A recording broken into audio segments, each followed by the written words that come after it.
This is you're live, you're on air. Good evening, everybody. Welcome back to Photography Live and Uncut. You know my name, Paul Griffiths. So pleased you could join us. And my very special guest tonight, Tomash from Fuji Love. Tomash, welcome. Hello, Paul. Hello. Thanks so much for inviting me, to your show. When I got the email from you, and I have been following Photography Live and Uncut for I think it was the episode number 5 probably. I couldn't believe it. I mean, I'm looking at the list of your previous guests. I don't know if I am the perfect fit, but this is your responsibility here. you do not be so modest. You are the perfect fit because tonight it's all about Fuji. We're going to be talking extensively about Fuji. But I've been just to catch up on what you've said there, actually, Tomash. To see the list of people that I've had on, it's been amazing, and I've been so thankful for all my guests that have joined me, the well-known and the not so well-known. It's been great to have you all on. Great show. Welcome to have it. Thank you so much. We're going to talk a lot about Fuji Love later on, but I really wanted to start off. Let's start off with the grassroots about yourself. Tomash, I love to ask this question. What was the first camera that you can recollect in your household as a kid? Well, to be honest, I just turned 40, just to have it straight from the beginning. I just turned 40 last year, and the moment I think I got into photography, really myself, was somewhere around, it was around 14, 15 years ago. My father was really enjoying photography. He had all those, suitcases with analog cameras in the cellar. I remember developing films in the bathroom with the, red bulb and all this kind of stuff. But honestly, I had some cameras in my hands, when I was 10, 12, 15, and 20. There was many. I come from Poland. I was born in Poland and lived in Poland till I was 25. So, we had many Russian cameras at home. I remember Zenit, yeah. I remember Praktikas, and, my father was really into it. And, probably it's somehow, it is contagious, but, but I didn't get it consciously. It was somewhere in me, but, it was really until 14 years ago when I started, when photography caught me. Yeah, and so my very own first camera was already, unfortunately, maybe a digital one. So, yeah. Right, but the beginnings, I think, is somewhere there at home in Gdańsk, in Poland, where my father was, developing those. I was going to ask you, in actual fact, where from Poland you're from. So you're from Gdańsk, which is synonymous with a lot of solidarity, which was all sort of going on. Were you in the country around about that time, 40 years ago? What's that, around about 1970? So, yeah, you were seeing quite a big changes in Gdańsk at that time. Yeah, I was born 75, and as 81, 82, there was much going on. And this is a very interesting story, actually. I'm a musician. From when I was 7 years old, I went to the music school. To study piano. My parents sent me to into the school because apparently I was reacting to the music coming from radio and so on. Which and I'm an active pianist till today. Also, I'm a 50-50 pianist photographer today. And the music school I started attending when I was 7. In front of the school. Basically, from the windows, and I barely remember it. The school was approximately 400 or 500 meters away from the shipyard, where Lech Walesa and the names when it was all happening. And there were several afternoons where the school was calling my parents and telling the children have to stay at school. It's too dangerous in front on the streets. Oh, really? It was happening basically there in front of our school windows. And, and my father was involved. He was involved in solidarity. He was, in the opposition. So, yeah, there were some, pretty, horrifying stories. Or even at our own apartment where the guys were looking for other guys, and they were hiding in the carpets on the floor. I mean, really? Like when I think about the stories today, I can't. It's like like watching a movie, but it was happening in front of me. Yeah. It's quite amazing when that period of time, you know, because we're us in the Western world watching what's going on, and there we had obviously things were going on in Poland. Then of course we had the Romanian situation, and then it spread into other countries, and then of course the big thing, of course, was the wall coming down in Berlin, and basically everything sort of falling in on itself from there. It was a well, that would be what, 89, 90, 91 when the Berlin Wall came down. Right. Was it? So it was a real change in the world. I remember it very, very well, actually, very well. So your move. So interesting enough, you mentioned about music. And how many guests have I had on that love or are musicians, and they've either moved into photography, like Ted Vieira, as we mentioned earlier on, or are still actively involved in music. So here we are, young kid, studying music, studying the piano. This is classic music, piano, I would have thought, yeah? This is classical music, right. Mm-hmm. And how long were you in that school then? So, okay, primary school, you know, middle school, and and the music academy, which I finished in Gdańsk, meaning. And then I continued studying in Switzerland. I found a teacher who is a Czech pianist, you know, quite popular in Poland at the time. And he happened to be teaching in Lucerne, in Switzerland, at the music conservatory. And my mother happened to be in love with him. So, you know, as an artist, no second meaning. No, but really, she was like admiring this guy. His name was Ivan Kleinsky, great pianist. And he happened to teach in Switzerland, in Lucerne.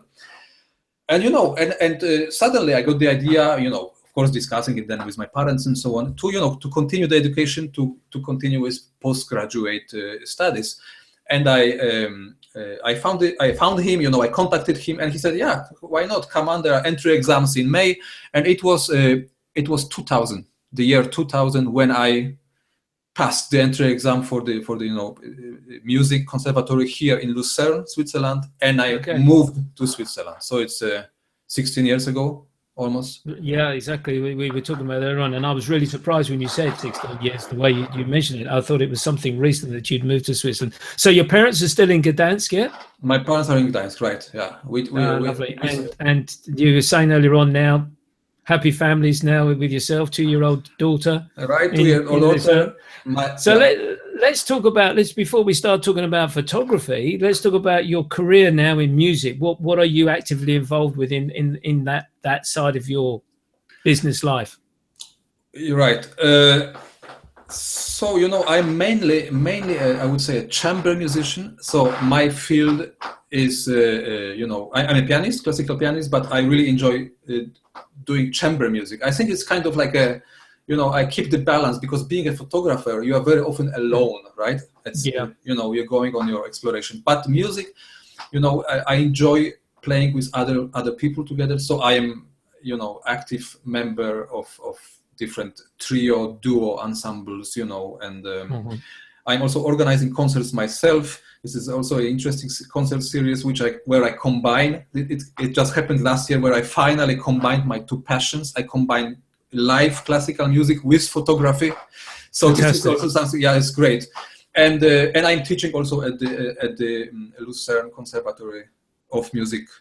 Chamber music. Oh, okay. So you're passing on your knowledge that way as well. So are you doing sort of like sessions as well in studios to sort of to add to orchestra type work there, or is it just basically, as you say, practice and concerts?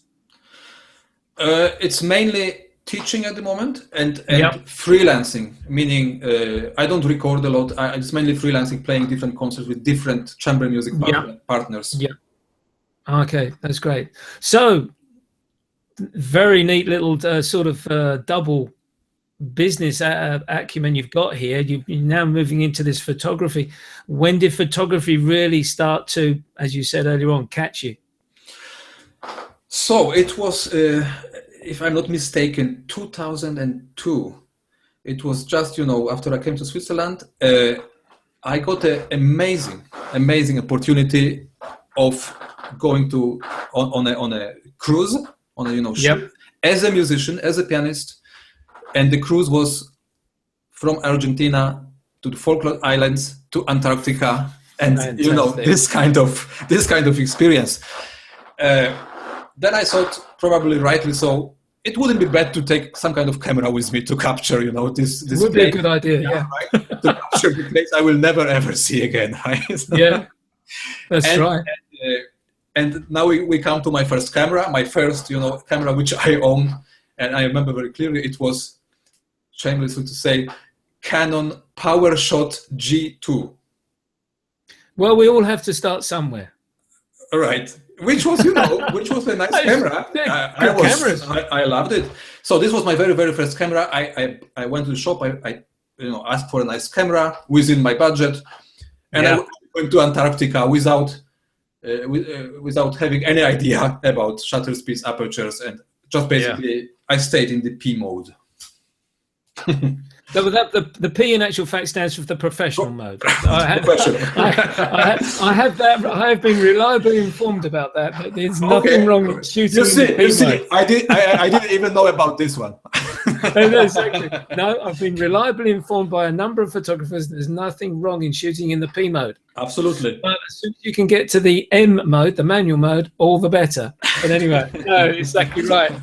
So that's it. So this cruise, you went out Argentina, Falkland Islands, down to Antarctica, and taking photographs, and that's obviously when the bug really got you. Yeah.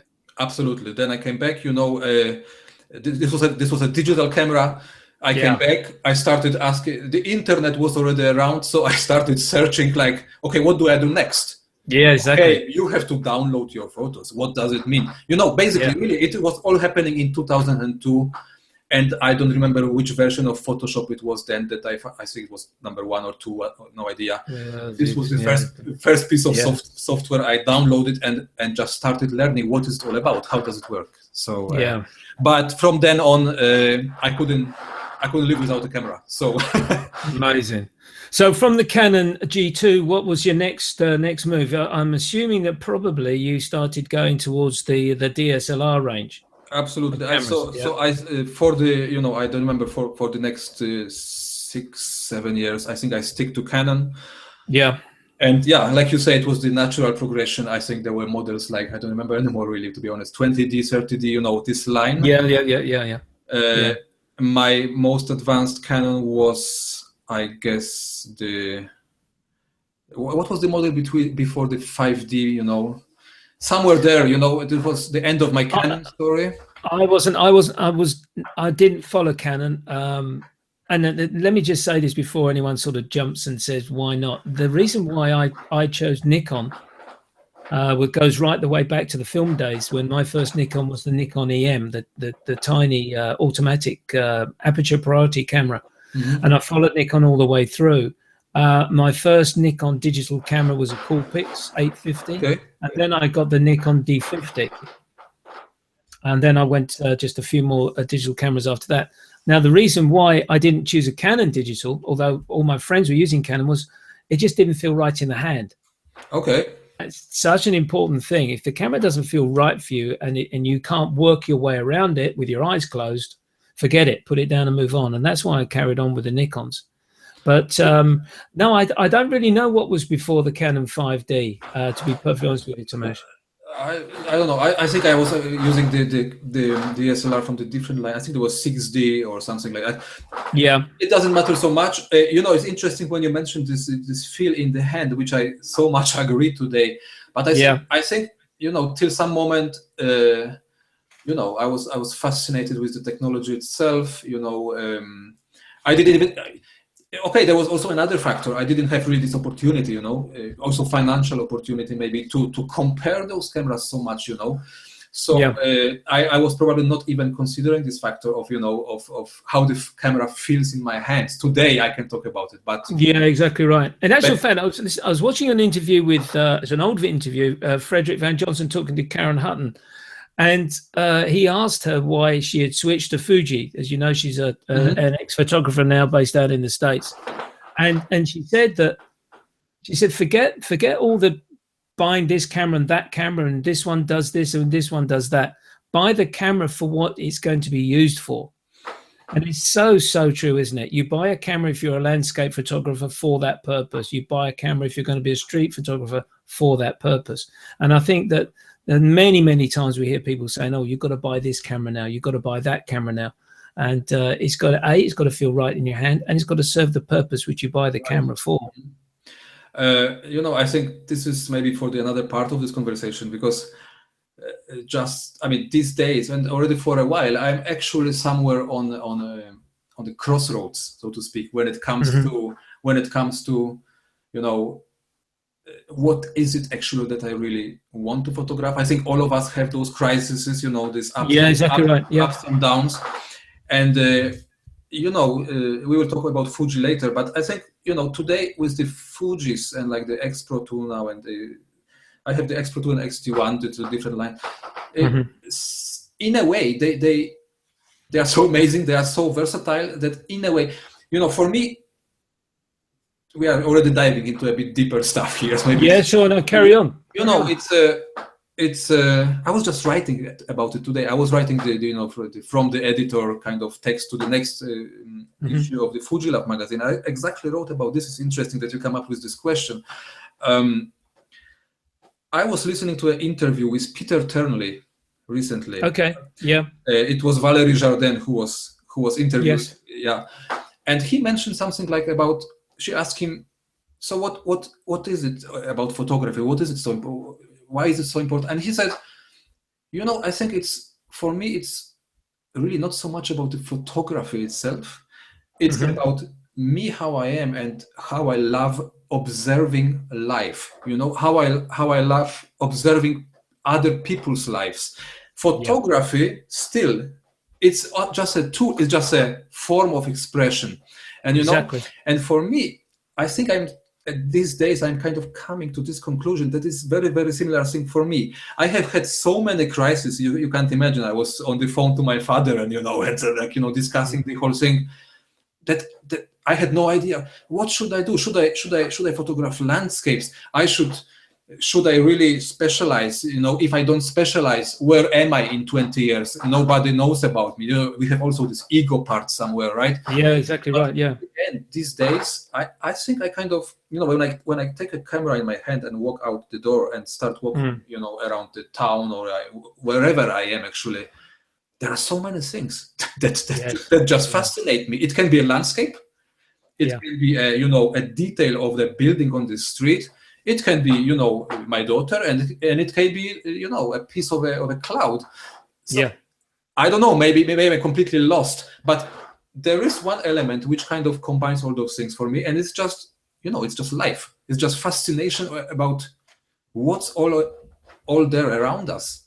Exactly. And I kind of believe these days that, when I continue reacting to those things and photographing them and, capturing with my camera, there will be in the end some kind of visual common denominator in my images. I just decide to believe in it, because otherwise I will feel so bad every time when I photograph a portrait, whereas I told to myself, but you should be doing landscapes. Yeah, that's right. I know exactly how you feel and what you do, and I think you've got the right approach. You take what you like, what you see, whether it is a scene on the street or whether it's a beautiful landscape. And boy, have you got some beautiful landscapes in Switzerland.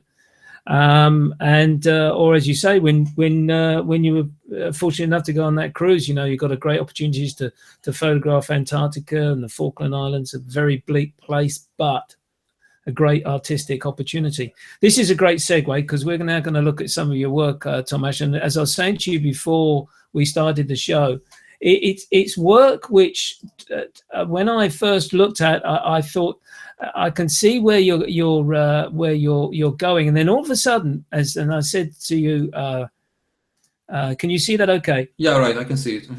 You got your website. I've started the viewing of your images on the portfolio Switzerland, which there's a lot of minimalist type work here. But then all of a sudden you get hit with a particular image right in your face. And I'll give you an example. We go to this one.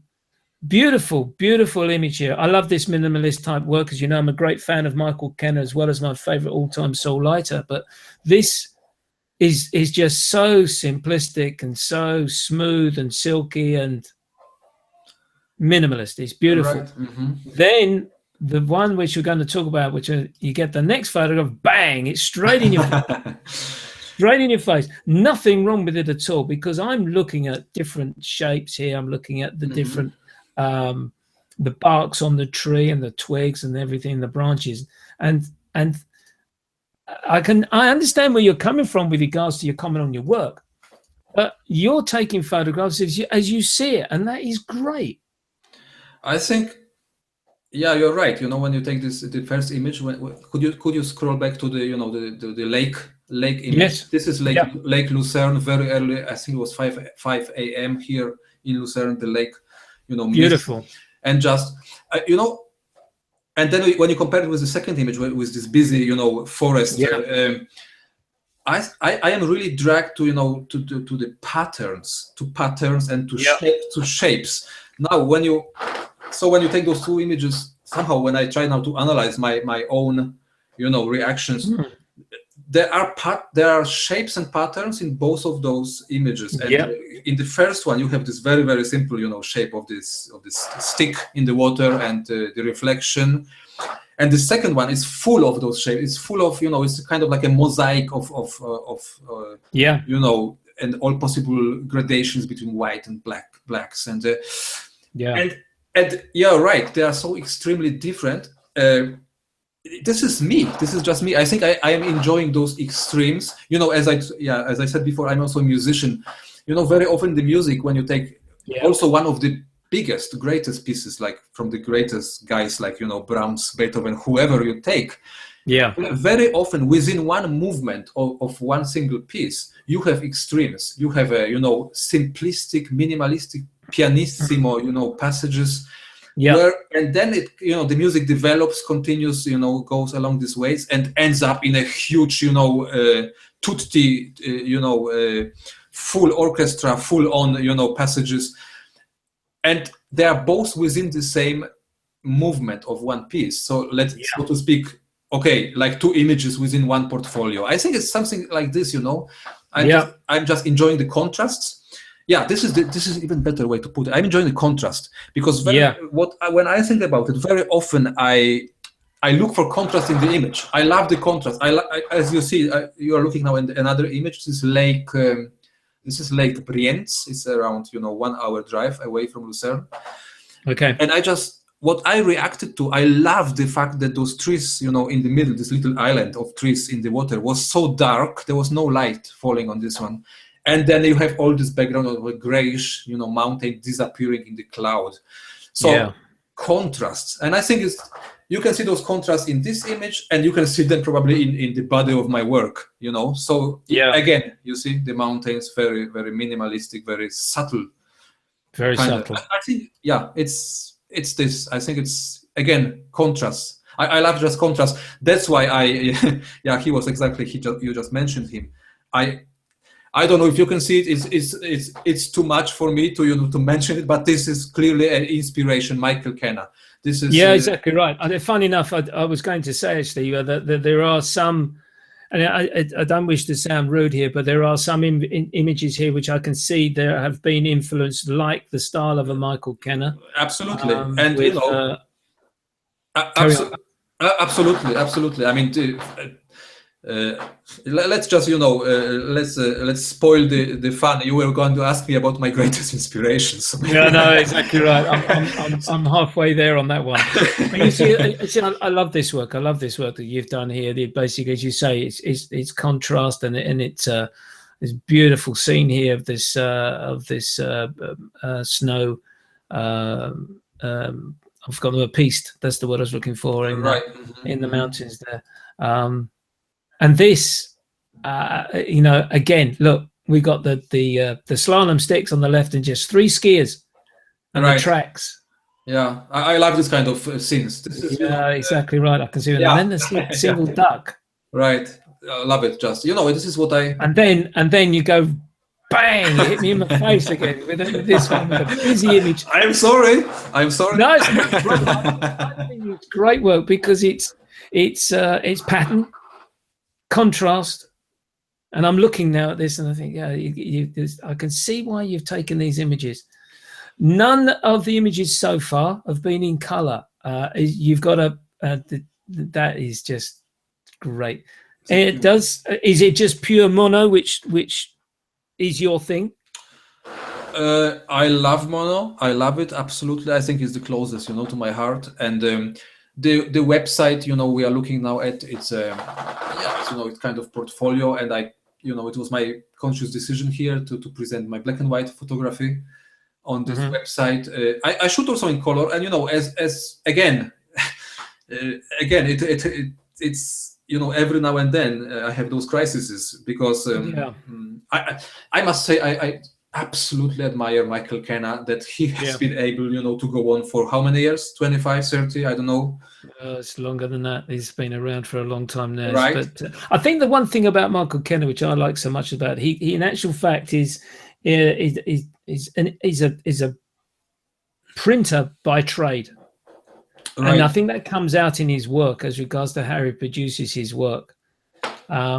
And you probably saw the show where he, actual fact, was working in his darkroom before he came onto the set to talk to me. But and I think that's what reflects in his work. He knows what he wants to produce from the image as he's taking it. I was like, I want to ask you, Tomash. These are all square format. Are these cropped to square, or are you shooting with a square format camera? Many of those were shot in square, and some of them, because like with the Fujis now, we have the nice option to choose the one format. So we actually, I can already compose the image using the square view. Yeah, some of them are older images here in the portfolio, even from before my Fuji era, and they are cropped, but. I'm not even sure now. Maybe I was not aware of this function, but I think it was not there, right? It was a DSLR, Canon, or Nikon later. I was also using Nikon, by the way, later for a few years.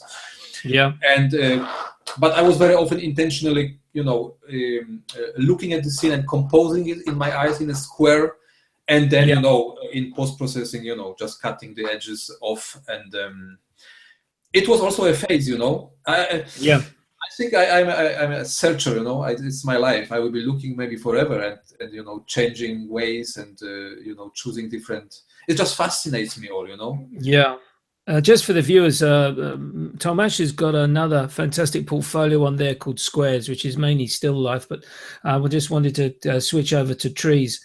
Here again, we've got this very misty type look, trying to keep things nice and simple. The reflection of the trees on the lake here, but then we're starting to get a little bit artistic. Tomash, could you just sort of talk us through this process? Right. Again, I had this, a couple of, it was a year where I was really kind of enjoying the, the old look of the old, metal plates and, very old kind of old school photography, and watching many images from the old masters, and I started experimenting, obviously digitally, with my own images. So what I was looking for here, or in this is mainly only the trees series. I was looking for those minimalistic scenes. It was very often the branches of the trees against the sky. Again, just kind of like Chinese kind of drawing kind of yes, images. I can see that. And then I was fascinated for a while exactly for working with textures. Again, everything digitally. So this is not a mystery. I was working with the one of my favorite plugins for this kind of work, which is let me just get it right. This is it's also in the Nick collection. Yes, I know. It's not the Silver Effects for black and white, but it's the other one. It's called. I'm not sure now about. Is it Viveza or Color Effects? Or? It's not Viveza. It's sorry, I just lost the name now. But when you go into Nick, Google Nick collection, there is one specific plugin for textures. For the old look. Yes, kind of texture. I think that's in Analog Effects. Analog Effects, exactly. Analog Effects. So I was really playing with this, and what's also important here, maybe you can see it behind me. I am using this is the Epson printer. It's it's a small one. It's this A3 format. It's R3000. The Epson. I really love printing. Of course, not doing it enough, and it was really fascinating. Working with the textures, with the digital textures, right, on the computer. Yeah. But then translating them onto paper, like printing them, on different kinds of paper. And I know I really like just. I was lost for a while in this kind of process and experiments and exploration. It was So this effect here, this particular image I'm showing here, is basically you've created. Obviously, you've taken a photograph of the tree, and then basically with the mountains, we can. No, in actual fact, that's part of the texture from the program Analog FX. It's a cool shot. I like this work. What's interesting, like with actually every aspect of photography, when you present your work then like this, online. You get all possible comments, right? You get, of course. There will be a group of people who will absolutely criticize this kind of approach, Yeah, exactly right. I mean, it's all digital. It has nothing to do with. But for me, and I was discussing it with a friend another day just this week. There is so often discussion about what photography is. What it's supposed to be, which tools are you supposed to be or not to be using. I will just, I will use your audience and just put it out there in the internet space. I think you make a very good point, actually, and I'll tell you for why. Because I watched the video a short while ago, and I've forgotten the guy's name, and that's not because I honestly can't remember.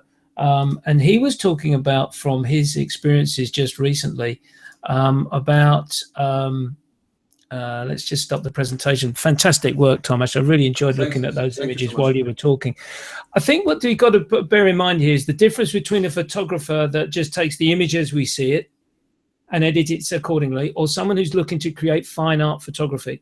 Now, a lot of people will say, what's fine art photography? Oh, it's someone who's done a little bit of artistry work and has doubled the price on the image and is trying to sell it. And I suppose really a body of work created, like you've done there using analog effects, you're just trying to put a little bit of a tweak into it, a little bit of your own influence into the image and bringing your artistry into photography. And I don't think there's anything wrong with that. I approach the whole thing like, and there will, again, be ready for the comments coming in later under the video, or maybe I should be ready. Great. I compare photography. The better.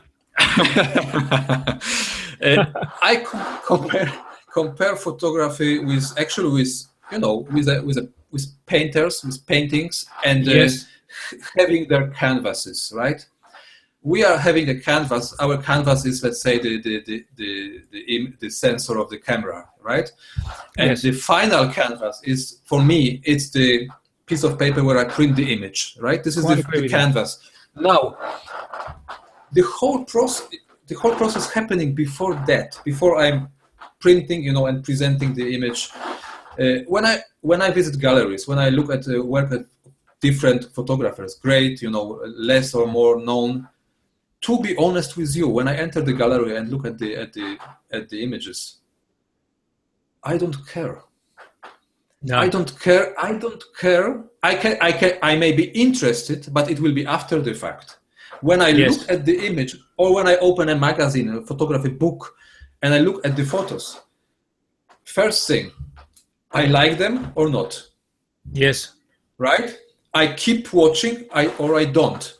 Now, if I keep watching, if I keep turning the pages, or I, I don't, exit the gallery and I continue to another room, it means I like the photographs. I'm enjoying what I'm seeing. I like the vision. Still, I am not so much interested in the entire process.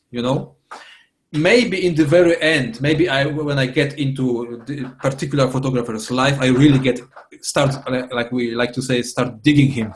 Then I maybe, I continue, following his interviews, his books. And then maybe at some point, of course, I get the information about like you are now talking with me, and I am, but to be honest, when I look at the image in a magazine or in a book, most of the time we really don't know. We don't know, first of all, if it was a real scene, if it's a arranged scene, if he worked in Photoshop or not. There was probably you heard about it, a big controversy about Steve McCurry recently about his. That's right. Yeah, exactly. Yeah. To be honest, when I just immediately stopped reading this kind of discussions, and I don't care. I mean, if Steve McCurry used Photoshop to do something to his image, but when I opened, the page of the magazine, I saw this image and I started sweating because it's so great. I don't care. It's like a painter. The painter can do everything because it's a white canvas, and he can, start doing whatever he wants, adding whatever elements he wants. Exactly. What counts is the final effect. And exactly right. To be honest, this is very similar for me. I agree with you. I agree with you, because if you look at some of the work which has been done by the older photographers and how they, in actual fact, I forget the name of the photographer. There's one of the piano where basically is a very sort of a negative space of this a musician playing this piano, which basically, when you look at the other images that have been created by the photographer before in actual fact he decides on that one, it is so heavily cropped, basically to emphasize the curvature of the lid of the piano. I've forgotten the name of the photographer, but I think we'll be reminded by the viewers who are counting up here, which is great. Are you talking about the famous image of Stravinsky sitting at the piano? That's him. Yeah, that's the one. That's the one. Okay, let's. If you look at a number of images that were taken before and after the one which finally is the one, they're all taken from different angles and a different opportunity. But the actual final image, in actual fact, is a cropped version of another piece of work, deliberately cropped to emphasize the shape of the piano lid. Absolutely. And you will also find... They were doing it then, they were doing it now. So what's the problem? I don't have a problem. The only thing I would say, just to put it into perspective, is when it is reportage. Absolutely. Exactly. So, for instance, if you witness the demonstrations going on outside your school, you would not have wanted to see an image created that was totally unreal in what was going on there. Absolutely. This is the only case where I agree. And when I am reading a news story and there's an image which is supposed to be illustrating this story, I want to see the facts, right? So exactly right. Yeah. Right. Exactly. Yeah. Exactly. It's interesting. Very great. Great sort of synopsis and comments after that. Let's talk about Fuji now. Oh. So we haven't got long left. No, jokingly apart, why Fuji, Tomash? You got me here, right? So the reason I think for why I'm shooting Fuji, why I switched to Fuji, so the last I was a Canon user, and then for 2-3 years I was actually a Nikon user. Yeah. And at that time, I was working on a project which is actually still is an ongoing project of mine. It's called Lucerne Time. So Lucerne is the town of Lucerne where I live. Lucerne. I used to live in Lucerne, and because of the busy life of a musician and father and photographer, I came up with a personal project, which I knew it was doable. Which is a typical project. It was a project. I started photographing the town of Lucerne in black and white. Okay. And the moment when I started, working on this project, I was still using Nikon. And because how it often happens, most of the pictures, in this project was taken on my, commute, between on the way to work, on the way from work. I took an occasional walk through the town. The Nikon was getting heavy. Yeah. Okay. So it was getting heavy, and I was going to work at the Conservatory of Music, so I already very often was carrying a bag full of music, which is already heavy enough. a Nikon camera, you know, with a, you know, wider lens or whatever on top of this. It was just getting too heavy. I was not planning, you know, to get rid of the Nikon or whatever, but one day I just got this idea. Okay, let's look for a smaller camera, which I could easily, you know, put into the bag with the rest, with the music, you know, and everything. Yeah, yeah.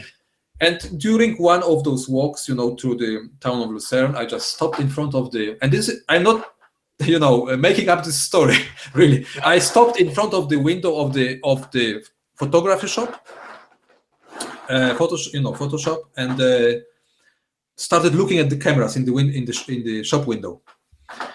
You know, some Sony, some, you know, I didn't know all those models, and there was. It was the X100S. Yep. You know, a bit weird looking camera. I like, you know, I was wondering, is it an analog? They also have a second-hand kind of section in the window. Sure. First I thought, I think it would be standing over there, you know. And then, okay, and it, you know, Fujifilm, I heard about Fujifilm, obviously, but I just started wondering, what is this camera? You know, the price tag was not the lowest. It must be something, you know, okay. I took my iPhone out from my pocket and, you know, started surfing and looking for reviews. Yeah. And suddenly, all of those 5-star reviews starting, you know, popping up. Like me, I just read a couple of reviews standing there in front of the shop. You know, people must have been looking at me. After 10 minutes, I went into the shop. And I know the people because I have been customer of this very particular shop. Yeah. I went inside. I told them, give me this X100S. Do you want to try? No, just give it to me. I will, you know, I will take the risk. Yeah. Also, typical me. Immediately after going out of the shop, you know, the first possible cafe, unpacking the camera. You know, the battery was fortunately, you know, half loaded. Started shooting, and I just got blown away. Like you know, like I'm not exaggerating. I think it was, you know, X100S. It was set in the, you know, Provia, in the standard, you know, the main simulation mode. The LCD on the back, the colors, you know, the feel, like what we mentioned before, the feel in the hands. Yeah. I barely touched the Nikons again. Right. Amazing. That was it. And, you know, and from then on, things went pretty quickly. I mean, I got interested in the system. I started exploring. I discovered, I think the next one was XE2. This was the one I got. Yeah. And, you know, then then came the lenses, right? The XF lenses. You can't go back. You can't go back. I mean, you can't go back. It's interesting, actually, the way you talk about it, because my situation was I had too much Nikon gear. I was looking for a smaller camera. I had the D50 and the D200 and 3 or 4 lenses, and I was looking for a smaller camera, and I went with the Nikon 1 series. Nothing wrong with that camera at all. 1-inch sensor, great images. I've got an A3 print behind this banner, in actual fact, which I took with the Nikon 1. But I found the camera was a little bit too small in the hand, and I was getting a bit frustrated with it on that front, and that was the only reason why I switched away from it.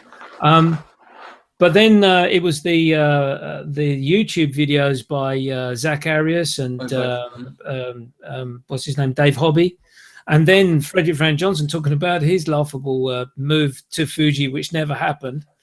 That I started to think, well, hold on a minute, let's have a look at these Fujis. I, in actual fact, bought the XE1, was my first Fuji camera. Okay.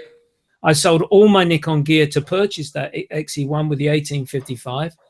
And it's interesting what you were saying earlier on, because you get to a situation. I'm very fortunate in my line of business with the exhibition work that I do, that I can visit all these cities around Europe. I'm unfortunately been to Lucerne, but if I'm there, I'll give you a call. Absolutely. Welcome anytime. Thank you very much. When you're walking around a city with a low pro bag on your back with so many different cameras and lenses, and you start to think, am I using the right lens now, or should I be switching to this and that? And then when I switched to the Fuji with just the 1855 at the time, and the only other lens I've added to that is the 35-1.4 because of the low light opportunity, photography came back to me. it was light and day. You know, I was enjoying my photography, and of course the work that I was getting off the tool, the Fuji was amazing. That I could see what I was shooting because of the EVF, and that was a great thing in itself. And of course, when I started opening them up on the laptop or the computer, I just couldn't believe it. Yeah. I then felt that basically I want everyone that I knew had the X100S, and they just brought out the T, and I couldn't afford the T, so I in actual fact managed to pick up a second-hand, a used X100S, which I've still got. And to be quite honest with you, the X100S at the moment is my go-to camera for street photography. I mean, it's amazing. It's an amazing camera. And like you mentioned, I think it was the same and with me, and it's the same with many people who make this switch. There is some kind of, especially with the X100 series, of course, with a fixed 23mm lens. You know, yeah, exactly right. There is this sudden, limitation. Yep. Which at the same time is so refreshing and so liberating. Yes.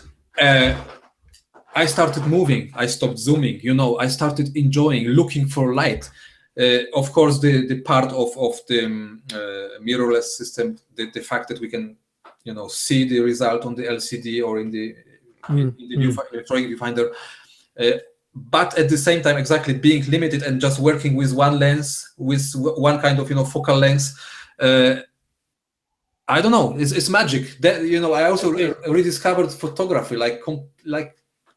I think another thing has to be said. Not only the model feels great in your hand, both for me the XE1.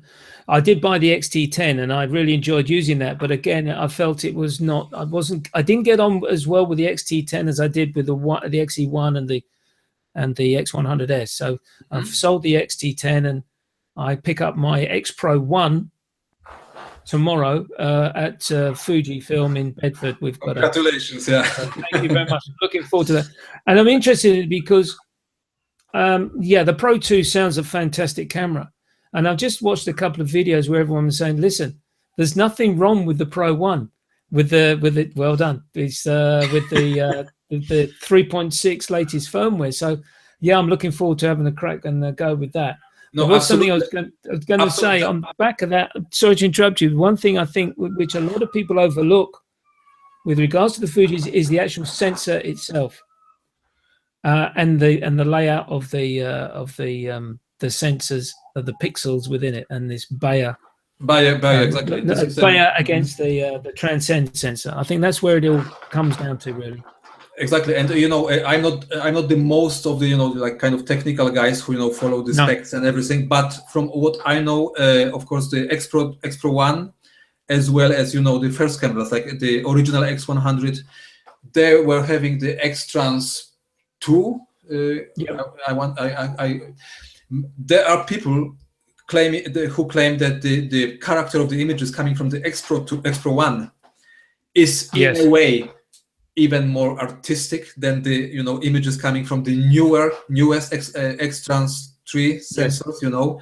There is something some people really consciously didn't upgrade from the X Pro 1 to the X Pro 2 because of this difference. I find the images from the X Pro 2 amazing, but I have never owned the X Pro 1, so it would be an interesting comparison. But that's what I'm hoping to do on tomorrow when I go to Fuji. I'm going to have the X Pro 1, and I'm going to hopefully use the same SD card in both cameras to get comparison. I'm going to do a review on that when in a couple of weeks' time. Another great segue. Let's go on to Fuji Love. Well, that's a big one, yeah. It's a big one, isn't it?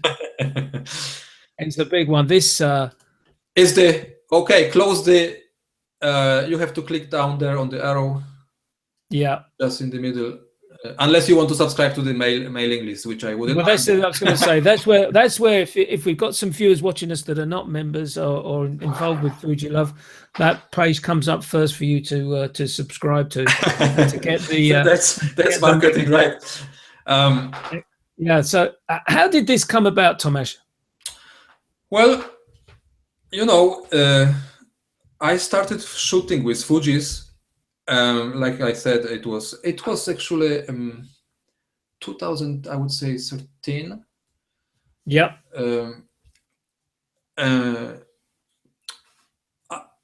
I love the cameras. I love them so much that I really this sounds so funny and so a bit embarrassing. I love this whole. The feeling I got was so amazingly strong and kind of that I really felt like I just really wanted to share it with everybody around. Like my parents were getting bored. My wife, was saying enough. Yeah. So then I thought, okay, so then I will start a blog. Just simple personal blog. I looked for a name. I think about name, and I came up with fujilove.com. And and I put up the first article, where I was, I think, writing exactly about my, admiration to the system and like how it changed my photography, how it's, improving my photography, which is an important point here. I started sharing the articles on the net, and and I started getting more and more readers, visitors, right? So at some point, I realized that the traffic on the site was going, substantially, up higher.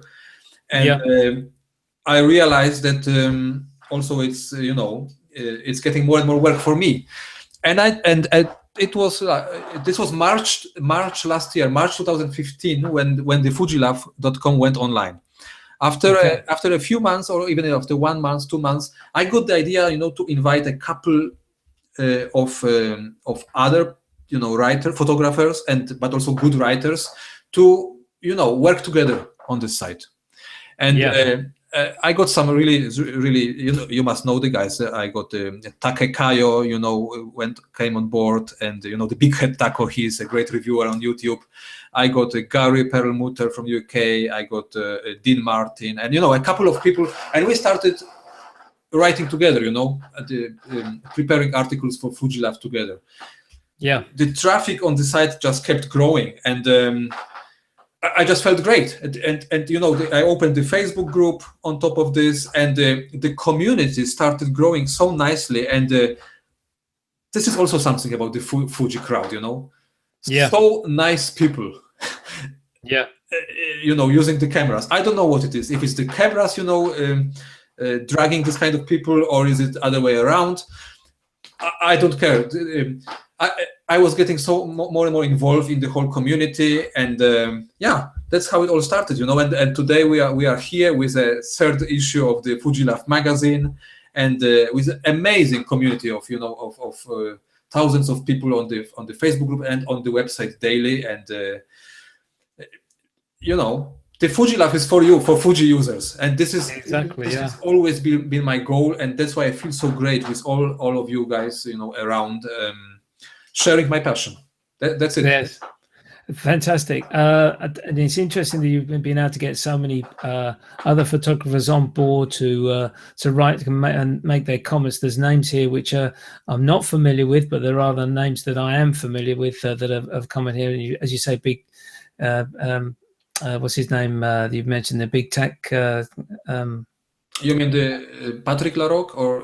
Yeah, no, the guy from Los Angeles. Big Head Taco. Oh, Big Head Taco, right.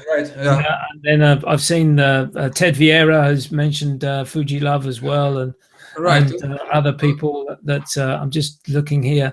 Basically, some people that are making. Let's look at the reviews here. From Takekayo, I know him.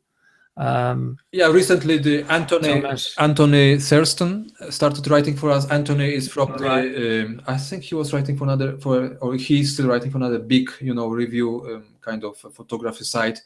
I mean, so many people are switching to Fuji.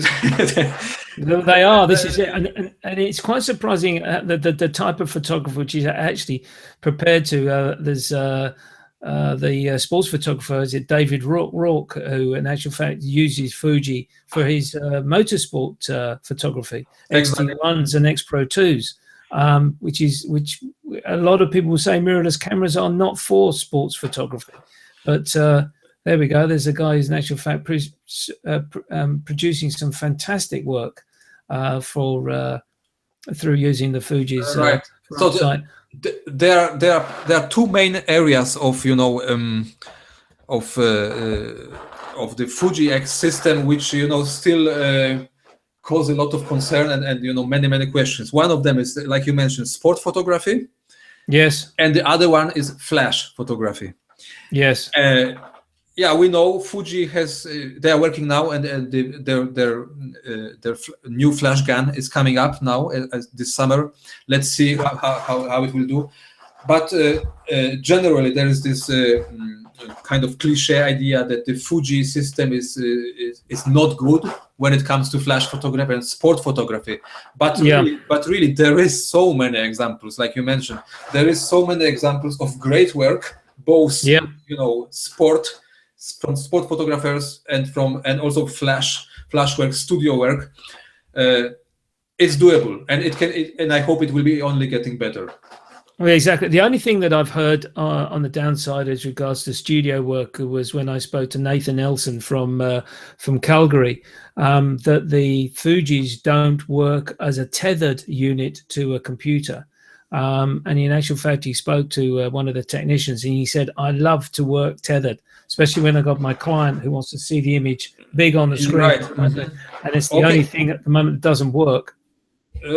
Okay, wait. I am not a flash guy. These are not the questions towards me, but from what I know, the XT1 you can tether XT1, and there's a special plugin even from Fujifilm that you can tether XT1 only, I think, into Lightroom. Right. Okay. I might be wrong. Let's check it out. Well, I have to check that one out, but that's an interesting point, actually, because I must be honest, when he mentioned it to me in the program, I was really surprised that there was this particular lack of that option available for the studio workers. But if I'm not mistaken, the newest camera X Pro 2 is not able of doing it, but the XT1 is able of tethering, straight into Lightroom. Yeah, let's go. But actual fact, I'm with the technicians tomorrow, so I'll ask them and get the answer for that, and I'll post it up. Come to that time of the show, Tomash. This has been absolutely great talking to you. Who's been your inspiration in photography? Well, so I was ready for this question, and it's not an easy question, because. As I mentioned before, myself, I am enjoying different, kinds and of directions in my own photography. So obviously, I'm also enjoying different kinds of work, looking at different kinds of work. But being said that, one name, my big inspiration is a name we already mentioned. It's Michael Kenna. Absolutely admire this work. It makes me freeze, every time I start looking at his images. This minimalistic, meditative style of photography. Excellent black and white, control. And as we know, Michael is also printing his images himself. Yeah, I was lucky enough. There was an exhibition of his images, and Michael himself visiting. You met him, yeah. I met him last October, so it was for me, an amazing moment. Got his newest book, and so if I would have to, point out one photographer which have had the biggest influence on me, I would say it's Michael Kenna. Michael Kenna.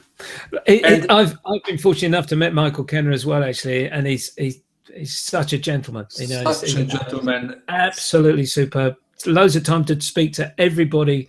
We went for a book signing, and I'd already interviewed him on the show, and I said I was going to be there, and we had a bit of a laugh with my wife because I said I mustn't buy any more books. But, nice. Such a genuine, honest guy. Yes. And you can just feel this passion, burning in, and so it gives me goosebumps, talking to him. Yeah, I know exactly. It's interesting enough. I haven't said this before, but there was one particular photographer I sent an email to, and he was one of the two that I mentioned to you earlier on. I forgot to mention this. He, in actual fact, said no, and I was disappointed because he's a very well-known Scottish landscape photographer. And he's a color landscape photographer, and I was really disappointed. And I thought, well, okay. He said, no, just leave it like that. And then out of the blue, it must have been a good 9 months at least after I'd sent the initial email, I got an email from him. And he said, Paul, hi, I hope you remember me, Bruce Percy. Would it be okay to come on your show? I've been talking to my good friend Michael Kenner, and your name came up in conversation. And that's a great story. Yeah, good job. I had Bruce Percy on for. We had a two-part show with Bruce Percy, who's another great landscape photographer from up in Scotland, who uses if I'm not correct, he uses film camera. I think it's either the Fuji film. Is it the 67, the 676, something? I forget the name. Okay, right. The big medium format camera. So we had a great chat. But yeah, it was Michael that basically put the word in for me. So thanks to Michael. Right. So Michael would be the one, a master who has been working for years already. Yeah, and I have another photographer, which probably less known. I mean, obviously less known, but I think he has a big future in front of him. He is actually, and it's a coincidence because, as I mentioned to you before the show, I know Patrick Larocque already. I have been following him way before, I think even him and me switched to Fuji, to using Fuji cameras. Patrick Larocque, he's a guy from Canada. It's completely something different than Michael Kenna. He's into street photography, I would say exactly, he's into live photography. He photographs. He takes photographs of his own place, of his own home, rooms, which just take my breath away. Really, this is something I absolutely love. I hate, this idea of imitating somebody's work, but being inspired by somebody is something great. And Patrick Larocque, please get him on the show if you have the option, because he's also such interesting, I'll send him an email. Right, I can connect you guys, no problem. I just love his images. He's into color, mainly into color, but this is something completely different. Just have a look, Patrick Larocque. And Patrick Larocque, is that ROC Rock? This is Patrick CK then, and there's LA. Yes. Space ROQUE. Oh, okay. ROQUE. French, yeah. Okay. Yeah. Patrick Larocque. Patrick Larocque. I'll make a note of that, and I'll check him out, and thank you. I'll send him an email. So those two are your inspirations, or is one your inspiration and one your favorite photographer? They are both my inspirations, big inspirations. Okay. Absolutely. I could keep looking at the images forever. So that's fantastic. And so can we ask you, who would be your favorite photographer? Of those two, you mean? No, of any. Well, I mean, too many to mention. Too many to mention, but I mean, of those two, they are great photographers, apparently. Yeah, so exactly. I will stick to those two, I think, for now. Lovely. and not bad choices, certainly from not bad choices, right? Patrick Larocque, I'm not familiar with. I'm going to check him out. I hope very much you will also love his work. I'll send him an email, and hopefully we'll be able to get him on the show and have a chat. Say hello. Yeah, I will do. Just to mention it, the Patrick Larocque's work and his writing, which is also great, by the way, will be featured in the upcoming June issue of the Fuji Love magazine. So those of you interested, that's great. Head over to Fuji Love, subscribe to me. Yeah, exactly right. Get on to Fuji Love and subscribe to it. What I wanted to ask you, Tomash, is that the actual setup of the Fuji Love magazine is a tablet magazine for the moment. Who actual fact puts that together? Are you heavily involved with that yourself, or have you delegated that to someone else? You mean in terms of layout and yeah, exactly right. Yeah. First two issues. I didn't sleep a couple of nights in a row. Okay. It was, apparently I got people writing the articles for the magazine, great photographers, but I put it to it. I mean, the layout and everything was my own work. from this issue number 3, yeah, I have someone in the UK, great layout magazine designer working on this. So the magazine will look even nicer. It's looking really nice, and I can't wait because it's in 2 days when it's going live. And is there the possibility that it might be a printed version in the future? Yeah, getting many questions about it, and I'm almost there. Starting with with the first issue, second issue, all of those issues will be available very soon as printed copies on demand. I mean, we are not there yet when I could go the path of a printed magazine. Yeah. But there will be an option for those, and there seems to be a group of people interested in having, which I absolutely, understand. Photograph on a piece of paper, it's the best thing you can, exactly right. Exactly so right. There will be this option very soon. That's super. Now, you touched on it. This is the final question, basically. You touched on it earlier on. You've got the Epson printer behind you. What paper do you use for your prints? Recently, I have been working very much with you heard about it for sure, Hahnemühle papers. Yes, yeah. And they have, a couple of different kinds. They have this photo rag, and kind of Barita. I think it's their basic photo rag, 300-gram kind of paper. And really, I'm interested in what you say there because I love printing as well. I prefer to use the Permajet range of paper, but with the Hahnemühle and the photo rag, that obviously lends itself to the look of your images when they're printed, which you can't experience on the screen. Absolutely, this is something completely different. The blacks.